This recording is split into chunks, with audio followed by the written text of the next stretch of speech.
وآتى المال على حبه ذوي القربى واليتامى والمساكين وابن السبيل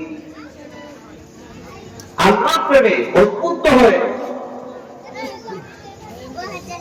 নিকটতম আত্মীয় এতিম মিসকিন বিধবা পথচারী মুসাফির আল্লাহর প্রেমে উদ্বুদ্ধ হয়ে যারা আল্লাহর রাস্তায় দান করে আহার্য দান করে খেতে দেয় আমার বন্ধুগণ খুবই গুরুত্বপূর্ণ কাজ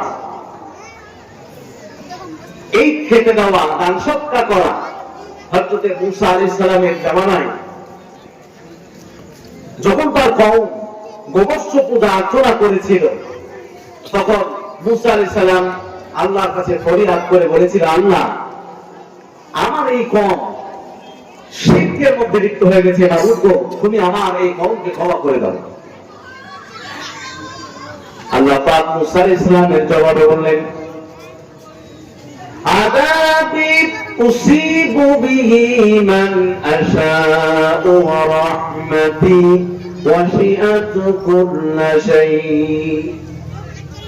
আমার আযাব সকলের জন্য পরিবেষ্টিত আছে, তবে হ্যাঁ ফাসাতুহা লিল্লাযীনা ইয়াত্তাকুনা ওয়া ইউতুনাজ যাকাতা ওয়াল্লাযীনা হুম লিআয়াতিনা ইউমিনুন। যদি তারা যাকাত দেয়, দান সদকা করে, তাহলে মূসা আলাইহিস সালাম আমি তোমার কওমকে ক্ষমা করে দেব। সুবহানাল্লাহ বলবেন না?